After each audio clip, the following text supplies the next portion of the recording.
امریکی حملوں کی صورت میں یہ سوال بھی کھڑا ہوتا ہے کہ کیا امریکہ وینزویلا کی طرح ایران میں بھی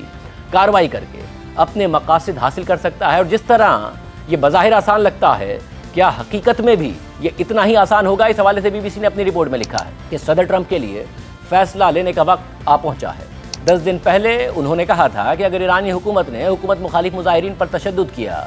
تو امریکہ مظاہرین کی مدد کے لیے تیار ہے، لیکن صدر ٹرمپ نے یہ بیان ایران میں مظاہرین کے خلاف پرتشدد کریک ڈاؤن سے پہلے دیا تھا، اور اب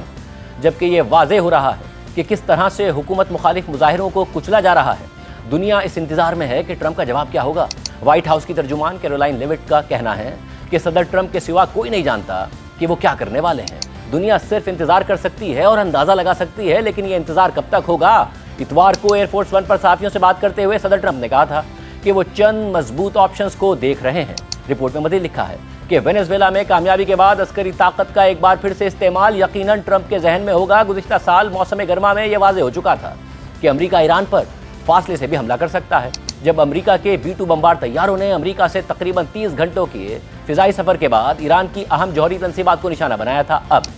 امریکہ کا ایک بار پھر اسی طرح کا حملہ کرے گا یا پھر ایرانی حکومت کے ان افراد کو براہ راست نشانہ بنائے گا جو حالیہ احتجاج کو دبانے میں ملوث ہیں، لیکن یہ بات واضح ہے کہ امریکہ کے پاس اہداف کی کمی نہیں ہے۔ CBS نیوز نے پینٹاگون ذرائع کا حوالہ دیتے ہوئے کہا ہے کہ اس بار حکمت عملی میں خفیہ طریقے بھی شامل ہو سکتے ہیں، جن میں خفیہ سائبر کارروائیاں اور نفسیاتی حربے استعمال کرنا شامل ہے تاکہ ایران کے کمانڈ اسٹرکچر کو کنفیوز کیا جا سکے۔ لیکن ایران میں وینزویلا جیسی کارروائی کو دہرانا شاید ممکن نہیں ہوگا۔ اپنی حالیہ کمزور پوزیشن اور گزشتہ سال امریکہ اور اسرائیل کے حملوں کا نشانہ بننے کے باوجود ایران وینزویلا نہیں ہے۔ اسلامی جمہوریہ ایران جنگوں کی وجہ سے کافی سخت جان ہو چکا ہے، اور کسی ایک شخصیت کو ہٹانے سے پورے ملک کو امریکہ کی مرضی کے مطابق جھکایا نہیں جا سکتا۔ رپورٹ میں مزید لکھا ہے کہ صدر ٹرمپ کی جانب سے حال ہی میں سابق امریکی صدر جمی کارٹر کے دور میں ہونے والی اس ناکام کارروائی کا حوالہ دینا یہ ثابت کرتا ہے کہ ٹرمپ کسی قسم کی زمینی کارروائی سے جڑے خطرات سے بخوبی واقف ہیں۔ 1980 میں ہونے والی اس کارروائی میں امریکہ نے تہران کے امریکی سفارت خانے میں موجود مغوی امریکیوں کو چھڑوانے کی کوشش کی تھی۔ اس کارروائی کے دوران ایک طیارہ اور ایک ہیلی کاپٹر تباہ ہو گئے تھے اور 8 امریکی فوجی ایران کے مشرقی صحرا میں مارے گئے تھے۔ اس ناکام آپریشن اور تہران میں مغوی امریکیوں کی کیمروں کے سامنے ہونے والی پریڈ سے جڑی شرمندگی نے اسی سال ہونے والے صدارتی الیکشن میں جمی کارٹر کی شکست میں اہم کردار ادا کیا تھا، اور اب اس کارروائی کے 46 سال بعد امریکہ کے عسکری فیصلہ سازوں کے لیے یہ ایک بڑا سوال ہے کہ ٹرمپ انتظامیہ ایران میں کیا حاصل کرنے کی کوشش کر رہی ہے۔ Centre for strategic and international studies کے مڈل ایسٹ پروگرام کے سینئر فیلو ول ٹاڈمین کے مطابق یہ کہنا مشکل ہے کہ ٹرمپ کیا کریں گے، کیونکہ ان کا مقصد واضح نہیں ہے۔ ول ٹاڈمین کا مزید کہنا ہے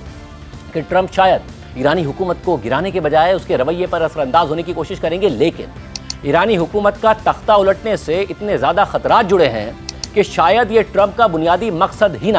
ہو سکتا ہے کہ وہ جوہری مذاکرات میں ایران سے کچھ منوانا چاہتے ہوں، یا پھر مظاہرین کے خلاف کریک ڈاؤن میں کمی ان کا مقصد ہو۔ یہ بھی ہو سکتا ہے کہ ٹرمپ کا مقصد ایران میں ایسی اصلاحات نافذ کرنے کی کوشش ہو جو کسی نہ کسی صورت میں پابندیوں میں نرمی کا باعث بنے۔ BBC کی رپورٹ میں مزید لکھا ہے کہ امریکی ذرائع نے وال اسٹریٹ جرنل کو بتایا ہے کہ امریکی نائب صدر JD وینس ان اعلیٰ حکام میں شامل ہیں جو ٹرمپ کو سفارتکاری کا استعمال کرنے پر زور دے رہے ہیں۔ JD وینس نے 8 جنوری کو صحافیوں کو بتایا تھا کہ ایران کے لیے بہتر یہ ہے کہ وہ امریکہ سے جوہری پروگرام پر مذاکرات کرے، لیکن اگر ایران میں مظاہرین کو پرتشدد طریقے سے روکنے کی کوشش جاری رہی تو شاید سفارتکاری کو ایک کمزوری کی طرح دیکھا جائے۔ شاید اسی لیے ایک ایسے وقت میں کہ جب ایران سے کافی پریشان کن تصاویر سامنے آ رہی ہیں، صدر ٹرمپ کا کہنا ہے کہ وہ سفارتکاری سے پہلے بھی کچھ کر سکتے ہیں۔ چند افراد کا ماننا ہے کہ ایک محدود پیمانے پر حملہ مظاہرین کی حوصلہ افزائی کر سکتا ہے اور ایرانی حکومت کو خبردار کر سکتا ہے کہ اس سے بھی برا ہو سکتا ہے۔ تھنک ٹینک چیٹھم ہاؤس کے مڈل ایسٹ اور نارتھ امریکہ پروگرام کے ایسوسیٹ فیلو بلال صاحب کا ماننا ہے کہ ٹرمپ کو صرف اتنا کرنا ہے کہ ایرانی حکومت میں افراتفری مچ جائے۔ ان کے مطابق امریکی فضائی حملے مظاہرین کا حوصلہ بڑھا سکتے ہیں اور اس سے حکومت کی توجہ بھی ہٹ سکتی ہے، لیکن بلال صاحب کا یہ بھی ماننا ہے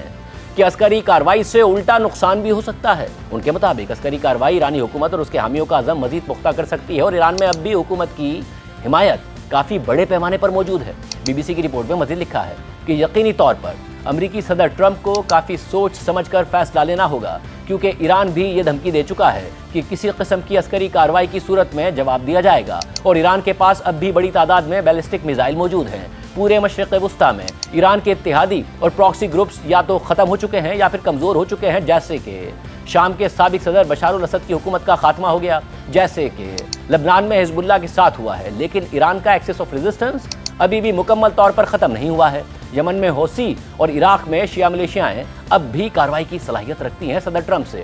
جرأت مندانہ اقدام کا مطالبہ کرنے والی آوازوں میں ایک نمایاں آواز اس شخص کی بھی ہے جو ایران کو علماء کی حکمرانی سے نکال کر عبوری حکومت کی قیادت کی پیشکش کر رہا ہے، اور وہ شخص ایران کے آخری بادشاہ کے جلا وطن بیٹے رضا پہلوی ہیں، جنہوں نے سی بی ایس سے بات کرتے ہوئے کہا کہ صدر ٹرمپ کو بہت جلد ایک فیصلہ کرنا ہوگا اور ایران میں کم سے کم لوگوں کے مارے جانے کو یقینی بنانے کا بہترین طریقہ یہ ہے کہ جلد مداخلت کی جائے تاکہ یہ حکومت ختم ہو جائے اور ہم جن مسائل کا سامنا کر رہے ہیں ان کا خاتمہ ہو جائے۔ رضا پہلوی کی یہ بات سادہ لگتی ہے، مگر وائٹ ہاؤس میں موجود امریکی عہدیدار جانتے ہیں کہ حقیقت اس کے بالکل برعکس ہے۔